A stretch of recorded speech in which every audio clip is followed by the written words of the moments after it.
All right. Hey, everybody. This is Tim Lee. I'm the director of the Texas Retired Teachers Association. And today I'm joined with Larry Yawn. Larry is our state legislative coordinator. We're so grateful that you're watching this live today. And we are without a producer. So we're doing this, all the technology stuff we're doing ourselves. So there's probably going to be a hiccup or two, but it gives me an opportunity to say the warmest wishes to Roy Varney, who works at TRTA and does a lot of our technology stuff. He is getting married this weekend, and we want to say congratulations to Roy and Stephanie both, and we wish them the very best as they start their new life together. So that being said, we are also missing one of our other partners in this new endeavor, our Facebook Friday, and that's Nancy Byler. I want to say hi to Nancy. I know she's watching. She is traveling and couldn't be on today, but we're going to try to make this a regular event every Friday, a little bit different than sort of the higher production stuff that we do when we have guests or if we're doing just a general update on the legislative stuff. Today is all about a very friendly look, very conversational look at what's going on at the Texas Capitol. And kind of a countdown, really. I mean, Larry, I don't know how many weeks we have left, but do you know any? Is it 6 weeks or something left that we all that we have?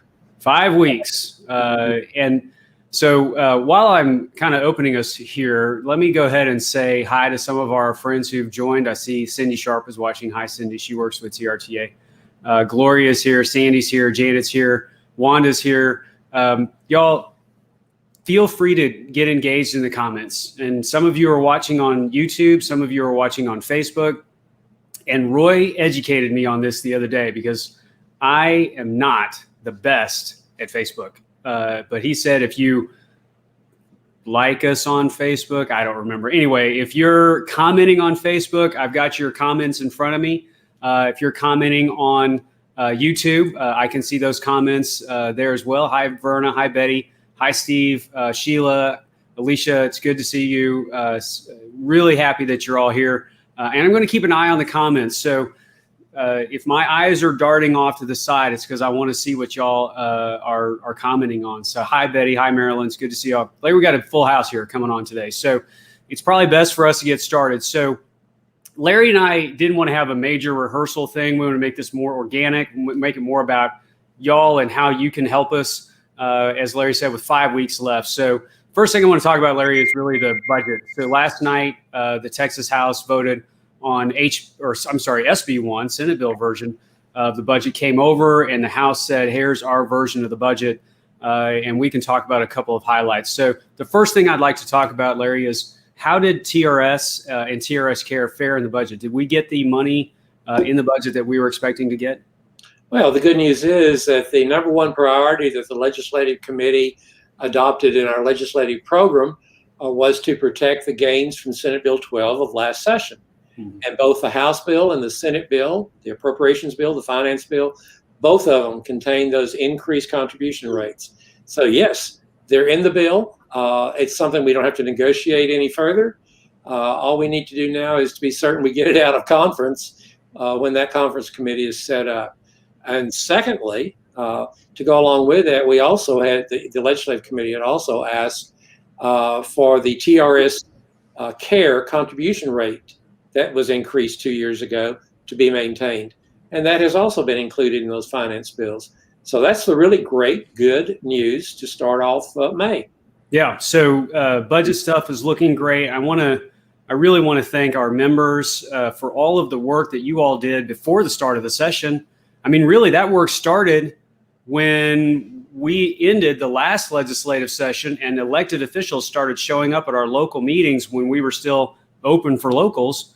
And they said, hey, we got the budget done. And people started saying, well, as long as we can maintain, the contribution rates that you all said you were going to do. So that's great news. And so, Larry, your committee, the work Nancy put into this, our board of directors, all of our members, our local members, at-large members, everybody.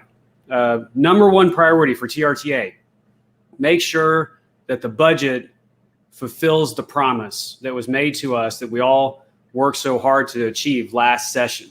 And so that means the pension trust fund is actuarially sound. And we kind of go through some of these key highlights. As long as the contribution stayed where it was supposed to be, we're actuarially sound. I think we hit a new all-time high number in the pension trust fund. Do you recall what that is by any chance, Larry? $185 billion. $185 billion in the pension trust fund.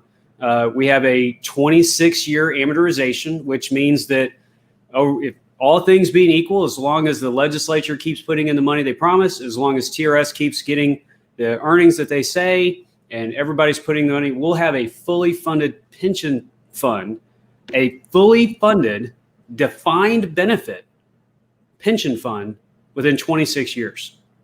And the way the markets have been performing, maybe a little less than that. But the thing about markets is you can't predict them. You can only hope for the best and plan for, whatever needs to be done. And so, I also wanted a lot of TRS people watch, our live streams. And so I do want to say and give a shout out to the folks at TRS, our trustees, the staff that manages the assets. They're doing a great job, and they're making a lot of money for the retirement system. And so a lot of things are kind of firing on all cylinders. You mentioned healthcare. I think there might have been some additional news on healthcare last night as well. Do you want to touch on that one? Well, yeah, that's a real interesting one. I was, before this meeting, I was in a meeting with the Austin Retired Teachers Association, and that was the first question that Craig asked, their legislative chair asked about, what does that mean? What was that amendment? So last night on the floor of the House, there was an amendment offered to move $45 million from one portion of the budget to TRS Care. And that amendment passed. I believe that amendment has been offered in previous sessions. This is the first time that it has passed. So now the TRS Care budget in the House version, at least, is $45 million better off than it was yesterday. Right. Yeah, that was offered by Tony Tenderholt, and Representative Tenderholt's mother is a local member in our Arlington local, and she, generally she will call me from time to time. She's probably watching this right now, and she will say, how's Tony doing? He's doing great. We appreciate that amendment, y'all. This is one of those amendments that it could get stripped out. This process is a little. This gets in the weeds some, Larry, but, from the process perspective, the House has submitted their version of the budget. The Senate submitted their version of the budget, and they're different. So now what happens? Well, I don't think the Senate's going to accept the House version. So I went ahead and added to our progress chart a column labeled Conference Committee. So what we'll be looking at in the very near future is the Senate requesting a conference with the House to iron out the differences. And we will have a committee of 10 people, 5 House, 5 Senate, and they will look at where there are differences between the Senate and between the House. And they'll come up with their decision and their recommendation and put it in the report. So in a sense, our work is really just now reaching its highest level of intensity, because we have got to be certain that we can monitor that, be aware of anything that they're discussing, and be certain that what the final conclusion they're coming to is going to be in line with what our legislative priorities are. Yeah, so there was another amendment offered by Yvonne Davis, State Representative Yvonne Davis, who's been a longtime supporter of TRTA, has been around the legislature for a few sessions, and has always championed retired teacher issues. She added an amendment that would help provide some financial opportunity, or essentially put things in place that if we can either get a COLA or other kind of benefit increase, that there would be a rider to support making that happen. The thing that I was a little surprised about, and a little, frankly, honestly disappointed, is that somebody tried to call a point of order on that. And I'll have to go back and look at the tape, but we had a state representative, Yvonne Davis, who was trying to make the budget a little more retired teacher friendly, so that in the event that we get other pieces aligned the way that we should, we'll be able to help retirees with a potential benefit increase. And somebody's trying to call a point of order on the thing. and Representative Davis being experienced enough, she made a change to that amendment so that it would stick. But like I said, personally, Larry, I was surprised and honestly a little disappointed that somebody would try to kill an amendment for TRS retirees. I'm not sure if you saw that when it was happening, but I was a little disappointed by that. I was the first time I heard about it was from you about 30 minutes ago, and yeah. It's surprising. But Tim, there are a lot of things going on the House floor when the budget is under consideration, and probably what we need to do is to have some time to talk with the individual who offered the amendment and make sure we understand what his or her purpose was, and perhaps explain how what Representative Davis was suggesting would actually be a good benefit for retirees. That may not have been evident in first reading or something. So before we jump off too many cliffs, we need to get a few answers and see what Good point, and it's an excellent opportunity for us to try to build some engagement with some of these folks. Larry, I'm going to check in and say hi to a few people. I see my good friend Craig Campbell is here. Mary is here. Charlotte Carpenter is here. Debbie Lewis is here. Carolyn Hayes is here. Phyllis, Sherry Burgess is here. Oh my gosh, we got a lot of folks checking in. And a lot of you are asking great questions. I see questions already about, tell us about the web. We're going to get there. We're going to go through a couple more issues. And I see some folks that are trying to reach out and say, can we connect with you outside of this public, this public disclosure discussion. So I'm going to give my email address here in just a few minutes. And that way somebody can send us an email or if Cindy Sharp is watching and wants to reach out to that person through a direct message, then we can connect with her that way. So great to see everybody. Paula, it's good to see you there. She's on our legislative committee. We got a lot of our legislative. Carolyn Lance, it's great to see you on board. Let's transition here a little bit, Larry, unless there's anything else on the budget you wanted to talk about. No, I think it's time to move to what everybody else wants to talk about. All right. Well, let's talk about the cost of living adjustment and the discussion that's kind of circling around that. Seen several comments saying, "Hey, tell us about the COLA already." Larry, give us an overview. What's going on with the COLA right now? Well, let's start by looking at what the Legislative Committee adopted as their goal as it relates to a COLA, because remember the atmosphere, if you will, the environment that we were in when the session started. I mean, we were coming out of the pandemic. We had an economic hit that we had taken from the pandemic. We were we had a very successful session 2 years ago. And so there was a lot of concern about exactly how do you approach the legislature in this environment when the state budget may be not quite as robust as we have been used to it being in the past few years. And so we really began to think, well, maybe what we need to do is to be certain that the fund is protected, which we talked about already, and that the fund is strong enough that it in and of itself could support a cost of living adjustment for retirees, rather than having to go back and say, okay, we need more money out of GR. Is there another purse that we might be able to fund a COLA out of? And so actually what happened, we got to the session, we found the economic impact had not been as heavy as we thought. There was a better forecast for what the income to the state would be. And at that point, we began to look around to our friends of the legislature and to say to them, perhaps we need to have a COLA bill drafted so that it's ready to go in case we do begin to get the support that we could pass it. And as we did that, lo and behold, we began to also get better forecast out of the comptroller as far as what the revenue was going to be. And then along came the estimate from TRS at the end of February about what the value of the TRS fund actually is. And that was an eye-opener in and of itself. At that time, I believe it was 177 billion, I believe. And that was around there. That was the value at the end of February.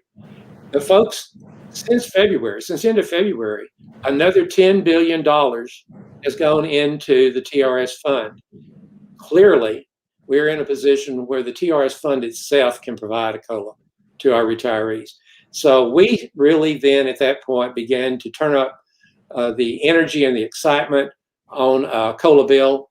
And we have a very respected author in the House, respected author in the Senate, and those bills are ready for action. The House bill is out of Pensions Committee. We're simply waiting for a time that it can be debated on the House floor. And when the House puts its stamp of approval on it, it'll go over to the Senate. So we want to talk to everybody today about what they can do to help us get that ball across the goal line. Yeah, I'm really happy to hear that the system is able to do this. There's been some, unfortunately, there's been, I think, some confusing information shared with elected officials about how exactly to manage a cost of living raise. The fact of the matter is the legislature knows the methods by which a raise may be provided. The first line that we have to make sure we cannot cross is that we cannot do anything that would make our funding period longer than 31 years. So, Larry, I've had people email me and say, well, why 6%, but capped at $100? That's not a real 6%. And I've had other folks, contact me with different questions, kind of along the same lines. And you and I've been doing this a while, and I've heard a couple of different examples that have been used in the past. People say, it's the balloon example, or it's the rubber band example. It's sort of this idea that you can make something stretch and stretch as far as it'll stretch before it just breaks. Mm-hmm. And so, if you think about our unfunded liability like that balloon that's full of air, and if you let a little of that pressure out, which is being, the process of paying down our unfunded liability, which really is just a measure of, do we have the money in the trust fund to pay all the benefits that we're promising people today? All of our current retirees are going to get their annuity, and we're promising, that 21-year-old who just started teaching a fine benefit retirement when, he or she retires. And so we're making sure that the money is there. And so when we let some of that pressure out of the balloon, we have a little more room that we can add a little more back into it.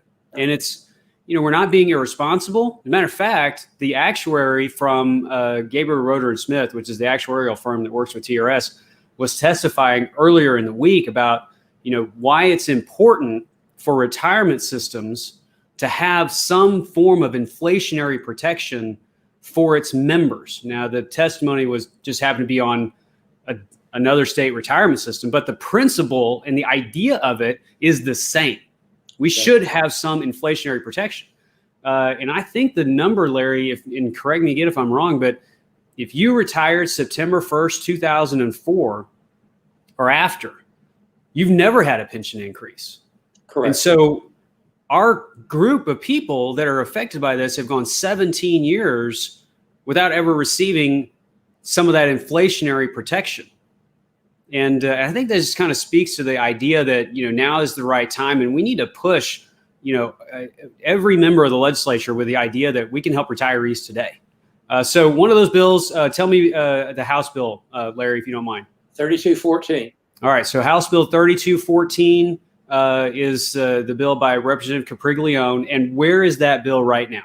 That bill is in the House Calendars Committee, awaiting a date to be debated on the floor of the House.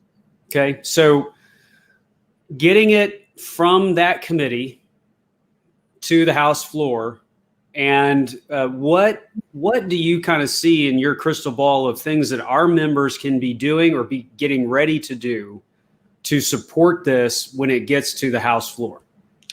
Well, the most important thing, I think, is what really was started, if you will, at the week at the Capitol, because there were so many people who were involved in that effort to talk with representatives, to talk with senators, to let them know they appreciate what has been done, but that there is more that can be done, and can be done without asking for the senators or the representatives to open up the general revenue of the state.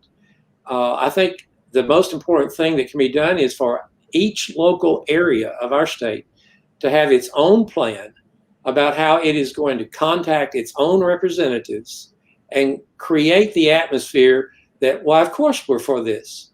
It's a no-brainer. Why would we not find a way to give your own money back to you? And that's basically what we need to be concentrating on, I think, within our membership. Yeah, and let me say hi to a couple of people that have checked in here. I see Franna Patterson, who's TRTA state officer. She's our secretary treasurer. Franna, it's great seeing you. Mary Jane Hamilton is here. Somebody from Williamson County, Sue Duncan, is here. Of course. Let's say hi to some folks. Mary is here. Tracy is here. And lots of great questions. Keep those questions coming, y'all. So Tim, yes, sir. Go ahead. Off that, Paula Miller, as you already acknowledged, is on, and she just asked, "Is the bill that we're talking about scheduled for the calendar?" And House Bill 3214, the banner is on the screen, is not yet scheduled for the calendar. That's what we're trying to affect over the weekend. We have a strategy working through the legislative committee that hopefully will produce a calendar sometime next week with that bill on the calendar. When that happens, then you all will get an alert from Tim, and you will be asked to contact the day before it's on the floor saying, this is coming up, and we want you to know that we need your support, Mr. Legislator, Ms. Senator, on that bill. Yeah, I think it's, I think that's one of these things that we can certainly receive some feedback from our members. I see Steve Caruso. It's good to see you here, Steve. We, Larry, may want to, consider ratcheting some of that up a little, even, maybe even sooner, and saying, hey, maybe what we need to do is have an email campaign starting next week that will go to all of our House members, and it'll say, please ask the calendars committee. Right. Set the bill. And so what do you think about that idea? Well, I think it's probably good. It would be a great idea. I'm holding back for one reason only, and that is if the calendars committee met today, and I'm waiting to see which bills they set from the calendars committee. If it's already been set, I don't want us asking for something that's already happened. Well, we know for sure Brock Gregg, who is one of our legislative folks at TRTA, has been watching what was set. And so far, we've seen calendars have been set for Monday and Tuesday, and we don't have 3214 on the calendar. So let's get into the first of next week. And everybody who's watching this, all of my leaders, all of our TRTA leaders, get ready to look for an email campaign that would ask your elected official to go to the members of the calendars committee and say, hey, we want 3214 on the docket so that we can have a debate on that in the full House. All right. Yes, sir. Go ahead. Since you don't have anything to do over the weekend, why don't you go ahead and get that alert already composed and ready to go, and then Cindy can just push the one button Monday morning and tell everybody, let's get it on. I think we can do it. Okay. I know we can do it. All right. Well, let's talk about some other bills that are coming up. And somebody asked about the COLA and what would that do to my GPO amount? What would that do to some other areas? So we'll talk about the federal stuff in a second. Let's go ahead and talk about another bill that's in the calendars discussion right now. This is House Bill 2022 by our good friend, Representative Drew Darby. Give us a brief overview of this one. Well, this bill is one we've talked about for a number of sessions now, since the insurance program was completely revised, and I think that was 2017. Yeah, 2017. And so in that action, many of our members found that they had to drop out of TRS care, and when they dropped out, the law itself prohibited them from ever coming back into it. Some of them have expressed an interest in being able to get back into TRS care because of various reasons. Mm-hmm. So what this bill would do would allow a one-year opportunity for members who had previously opted out to come back in, a one-time only opportunity. And there are a lot of people who have asked us to put this in our legislative program and to try to get it passed, and here it is. And we are awaiting, again, this is one of those bills that we're waiting to be put on the House calendar. Yeah. So, and I'll go ahead and give a plug for something that came out of TRS this morning. We received some information that compares, or it offers some ideas about how a member who may be 65 or over and is thinking about the TRS care versus leaving the TRS care group and going out into the what we call the individual market. There's some new information that just came out today from TRS, and it's on our website. It's on the TRS website. I think we posted it on our social media accounts as well. So if you're currently in TRS care, we always advise everybody, check and recheck before you make any decisions to leave, because you cannot come back, which is a little bit of what this bill is all about. In 2017, as Larry said, a lot of folks didn't know if their doctors were going to take the plan. There was a lot of confusion at the time. There was a short window where people either decided to stay with TRS care, or if the changes were so drastic with their providers that they needed to find something else. And probably months after those decisions were made, people found out, well, you know what, I could have stayed with TRS care, but now I can't get back in. So what Chair Darby has done is he's created a one-time opportunity for folks to come back that are beyond that age 65 threshold where TRS says, hey, we're not going to let you back in. So that bill is also calendars. It's a major TRTA priority, and we think it's an option that should be given to retirees. We're asking for that bill to move as well. All right, so let's talk about some other measures that are coming up. We do have some return to work measures. And since we're talking about the House, let's go ahead and talk about House Bill 2109. This is by Representative Wu. It's a return to work bill. I think this is the bill that actually keeps people from being over penalized by TRS in the event that they have gone back to work and they have gone over their halftime allotment. And then all of a sudden, TRS hits them with a major penalty, which is taking away their entire month's annuity. And there are a lot of examples where retirees didn't know they'd gone over, examples where some retirees had no choice but to go over. And so Representative Wu worked on some of this legislation last session. And I think he's really perfected it this session. And that one's moving through the process. And since we're talking about it, let's go ahead and mention this one, Larry, if you don't mind. Right. Senate Bill 288 by Seliger. Tell us, I think this is just a companion bill, but where is it in the process? Well, Senate Bill 288 has really moved through the process quicker than 2109. Senate Bill 288 passed out of the Senate on the 19th. So it's already over in the House, and I'm sure it's been referred to pensions.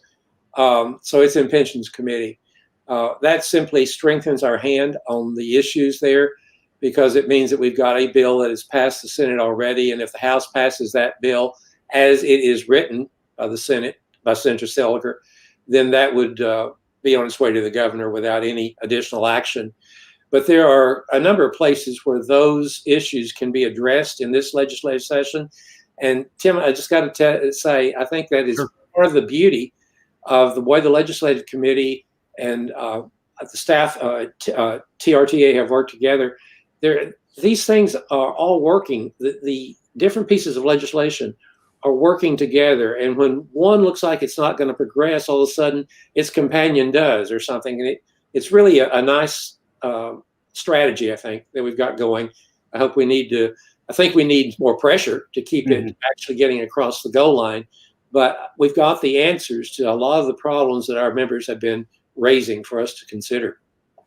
So some administrative changes here on these return to work, and I'm just looking in the comments, some people are really interested in making sure that they don't get penalized by TRS if they have to go back to work. You know, one of the things about return to work, and you mentioned the 2017 changes for healthcare.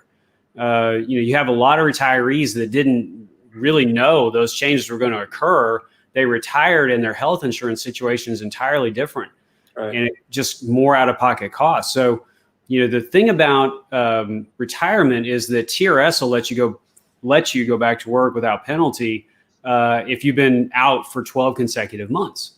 And that concept of being retired for 12 consecutive months is essentially a way to make sure that people are not looking to just retire and immediately go back to work, which does have serious consequences on the trust fund. And it's not something that TRTA would really ever support, as the immediate retire rehire situation like we'd seen in years past. But we also don't want to see retirees getting penalized as much as what they have been. And some of those rules, you could be retired for a couple of years lengthwise, but if you're going back to work during that period of time, your clock is always resetting. So if you've been retired for 11 months and all of a sudden you needed to earn some extra income and you went back to the school district and worked for an hour, you went from an 11-month retiree to a day one retiree.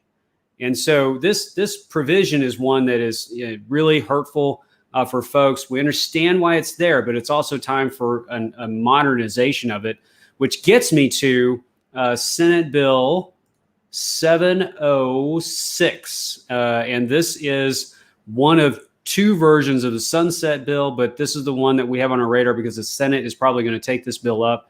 The process, we've seen the House version of this by Stan Lambert already move out of the House and go over to the Senate. And so this is the Senate version of it. And give me just a little background on this, and then I'm going to talk about some amendments that may come up on this one. Well, these are the sunset bills, as you said. These are the bills that we have used to try to impress on the legislature about some administrative changes that really need to be made at TRS so that their operation would be a lot more member-friendly than it has been in the past. Much of that centers around the discussion you just had about back to work, return to work rules. But there are other things like having an ombudsman's position at the agency, which would help to highlight problems that our members are having with TRS and perhaps shine a light on that and get those problems and get them resolved in a more timely manner. So both Senate Bill 706, which you mentioned, and House Bill 1585 deal with those types of things. And we are simply awaiting at this point in the Senate one of those bills to be set because in essence, they are the same. There are some differences in them, but if we can get one of those bills set and passed, we can at least get to conference without having to worry too much about what's going to actually be included in them. Right. There was one change that a couple of changes. I know Senator Lucio was on our program back during our day at the Capitol, our virtual day at the Capitol, and he talked about some important issues that had been part of the sunset discussion. Return to work had been talked about, ombudsman had been talked about, and part of our objective is to always look for ways to continue to help retirees. And when the Sunset Commission was looking at some of those provisions, the kind of the evolution of that discussion brings us to an amendment that Senator Lucio has, which says if you retired January 1st, 2021 or before, you will be able to go back to work without penalty. And so as that debate starts on the Senate floor and potentially looking at these sunset bills, one of the major items that some elected officials have filed in other bills, but also that Senator Lucio has kind of talked about with the sunset process is let's give our current retiree population, 450,000 folks that are already retired. They're not about to retire, so there's no incurred actuarial cost by saying these folks could potentially go back to work. So that's an important bill. And I know we've probably gotten a little longer in time than what we wanted to, Larry, so I'm going to speed things up a little bit. Yeah, we really have a lot of questions on WEP and GBO. Yeah, that's where I'm turning next. So let's go ahead and click on the bill number. Well, maybe I didn't make a slide for it, but it's HR 2337. Again, just kind of repeating for everybody, that's HR 2337. This bill is the bill by Richie Neal from Massachusetts. And when we had started really working on fixing the windfall, TRTA has been a longtime proponent of simply just getting rid of the GPO and the WP altogether.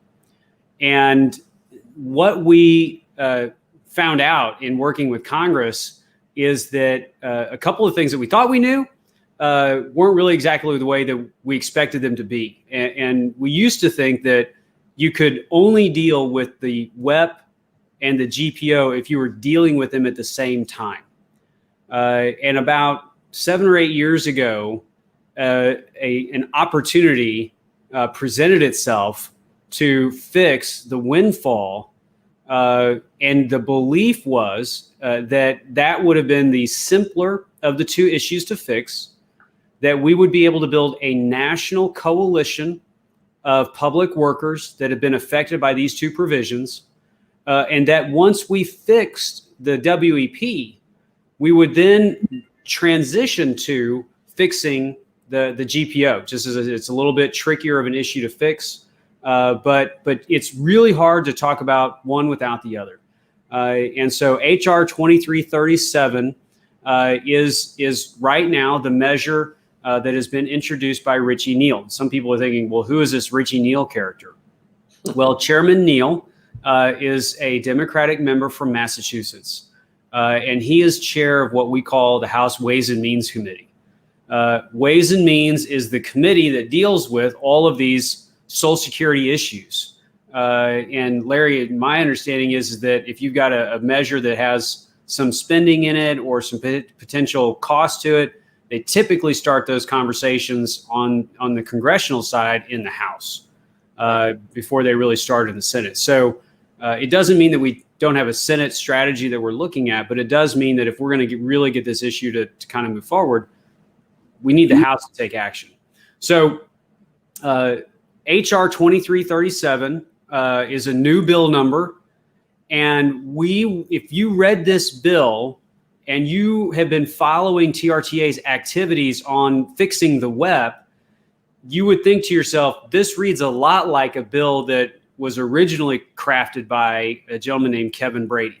Right. And Kevin Brady is a Republican out of the Woodlands. He's the ranking member on Ways and Means, which is, for the Republicans, he's the highest ranking member on that committee for the Republican group. And there was some news about Mr. Brady, if I'm not mistaken. Larry, what was the news that we heard this last week about Mr. Brady? Well, Kevin has announced to his constituents that this will be his last term in Congress. So he is going to retire after this term and will not seek re-election, which, of course, gives a lot of added incentive to us to move quickly and as effectively as possible to make sure that this bill in DC is enacted while he is there. Because very honestly, we want this bill to pass in the House with as strong a bipartisan vote as possible. We have worked this issue, Tim, for at least 30 years. And it is, as you heard me say to Congressman Doggett in his office when we visited him here, I can't really plan on waiting around another 30 years for it to do anything for me. Right. I noticed the comments from Mr. Hurst in the comment section about my name and how long had we been waiting, to get WEP fixed. And believe me, Mr. Hurst, I share your pain. There was some politician who made quite a bit about that terminology of sharing your pain, but in this case, I think Mr. Hurst and I are on the same wavelength here. We have, and the thing about it right now is that even though we're talking about the same thing we've been doing for 30 years, we've got to stop and realize that we have a brand new Congress. It was seated in January. Everything starts over when you have a brand new Congress. So we've got to do what we did before. We've got to get our members of the Texas delegation to the House of Representatives to sign on to HR 2337. We've got to have 31 no, we got more than that now, don't we? How many congressmen do we have? I'd have to Google it. Put me on the spot, Larry. Why don't you? 6 or so, maybe. Something like that. Yeah. I'm living in two worlds. I'm living in the state Senate districts, which are 31, and in Congress. But we've got 36 or more congressmen now. We've got to get 36 congressmen on this bill, supporting it to get it out. And so those of you who have expressed interest in the WEP, in the GPO, that's your assignment. As an old teacher, I always gave my students an assignment after every class. And this one is, we've got to get our members of Congress back on as co-sponsors to HR 2337. And we've got a year and a half now to pass that bill before there's a different Congress. We need to pass it right now. Yeah, and I would say this, that the concept of 2337 is about paying people back on their Social Security benefits based on what they pay in. And one of the major conversations about the Social Security is, that we really don't have a lot of time to get into, which is how is the Social Security amount actually calculated? And again, we've been on here for a while, and I'm not going to bore everybody to death, but the concept behind 2337 is that you are getting rid of this arbitrary WEP calculation, right, and that you're starting to base the Social Security amount on what people pay in with the formula that everybody else has and is used to calculate their benefit. So that concept of fairness is what Mr. Brady and Mr. Neal have been working on, and saying to all public workers, you may have some work under Social Security and you're going to make contributions on it, and we should pay you back based on those Social Security contributions an exactly fair amount for what you pay in. And then you may have some other work history where you paid into a teacher retirement system or another public employee system where you are not making Social Security contributions during those months or years of your employment. And the idea is that if you don't have Social Security contributions on that cover or that dollar amount, well, then the Social Security formula is not going to be applied to earnings that are not there on that work history. But whatever your work history, whatever that is, you should have fair calculation. And today, it's not fair. It's far from it. Matter of fact, I consider it, almost government theft, that people would use and continue to use this arbitrary formula when we know what everybody's individual contributions are to Social Security, which is that window. That was the window that opened about 7 years ago, is that Congress developed a system so they will know what everybody's contributions are into the Social Security system. And now we can calculate individual earnings based on those records that we have for all Americans who are making those contributions. So right now, the bill talks about giving retirees a rebate. It's $150 a month. There's been some discussion about that number going up. There's been some discussion about that number going up over time. And it really is just a matter of perfecting the bill, making it the best that we can get it, and getting something done. I mean, WEP has been around for far too long. As I said earlier, it's an arbitrary number. And even if we win on this, TRTA is still going to continue to push Congress in a direction of helping to benefit retirees as much as possible.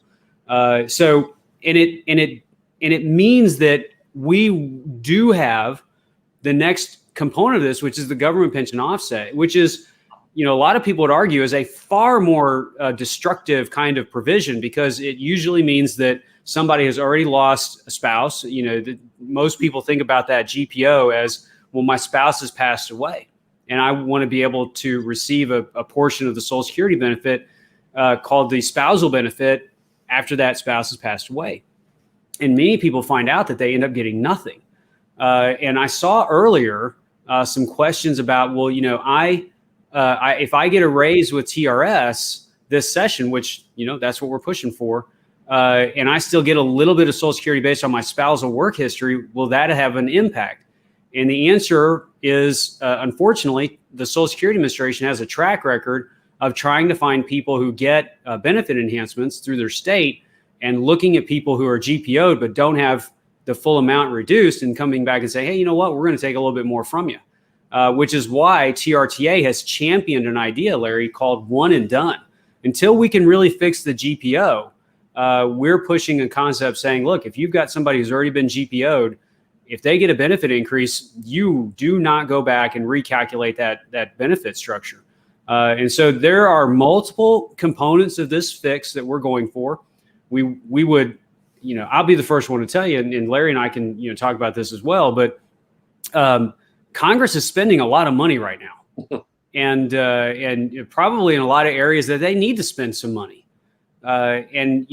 There's a significant portion of our national coalition that says, look, if you guys are going to spend that much money in Congress on all of these other items, which are good, why don't you spend it on something that is great and just get rid of the weapon, the GPO? And so there is some of that conversation that's out there.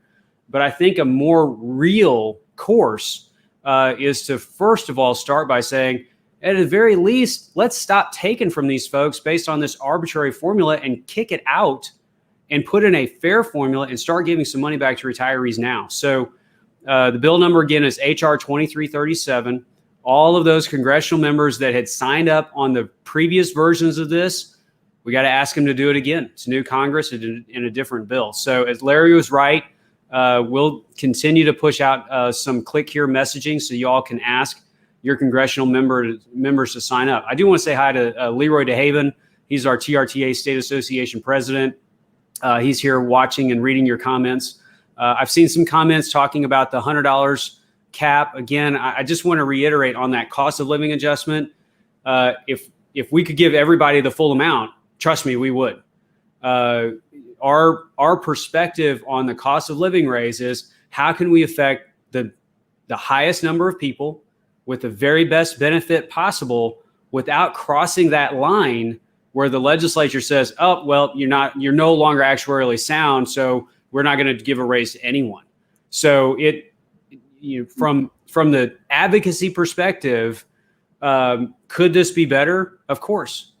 But from that advocacy perspective, if we only chase the perfect and only, settle on that, we probably would end up getting nothing.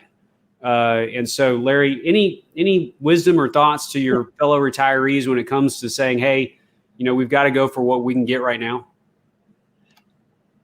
Well, Tim, you're asking the wrong person because my attitude in working with teacher organizations when I was an active teacher and then all the way through my career was that you always work to get the best deal you can get. And when it's clear that that's the best deal, you take it, you put the money in the bank, and you come back next year and ask for more. So that's kind of my attitude about the legislative process. You work your best deal, always, always, always. But legislation and public policy and laws are dynamic things. They are not static. And we have the right, the obligation as informed citizens in our state and in our nation to fight for those things that we know are good public policy, those things that we know are going to make life better in our state, that are going to make life better in our nation. If we don't do it, our elected representatives will do what they want to do rather than what we want to do. So, as I said, you asked the wrong person, but that's my attitude. Yeah, and I think that the part that we all want to play is that we want to do the most that we can and never give up and push until we win. And at the end of every session, a win is a win, and we're going to go for as much as we can. And we're also going to live to fight another day. And but this session, right now, in this moment, 5 weeks left, we've got a lot of irons in the fire.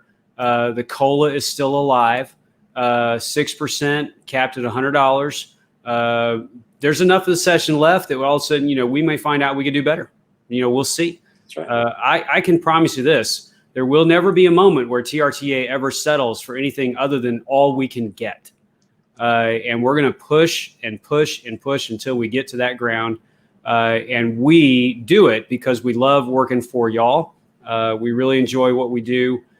We echo the sentiment that was shared by one of our state representatives last night, saying that you earned it. This is your money. We need to find a way to support y'all as much as we can, and we're not gonna stop until we do. So, 49 minutes into this, y'all, and we're gonna sign off and say thanks for everybody who watched, And next time we do this, next week, we'll try to make it shorter.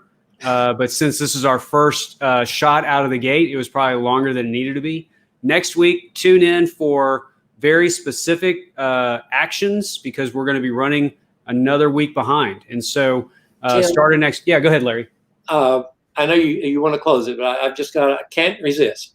Go for it. Behind you on the screen is a picture of a member, and she is holding a number of red envelopes, many of which I assume all of them, came into the Capitol last week. Maybe some people, however, didn't get theirs returned immediately and are now wondering, well, what can I do with this red envelope? You can go ahead and send that letter in to the senator and the representative that represents you right now. It's still good. It would be great for them to continue to get red letters delivered to their office all the time. And Tim, I haven't told you this, but I'm going to show you. I got a red letter at home, at my home address. And the individual who sent this red letter here to me is listening to us today. I saw her name come up, and I want to thank her for her little envelope and note to me. I appreciate it. All right. Well, that's a great way to end. We appreciate all that you're doing, and everyone who tuned in. Tune in again next week. We're going to go through another update. Keep those questions coming, your comments. We're going to read every single comment and get them ready for the next show. Y'all have a great weekend and be ready to re-engage on Monday with a new campaign to get the COLA bill out of calendars and onto the House floor. We look forward to working with y'all and being a part of the next week's activities. Have a great day. Bye, everybody. Bye.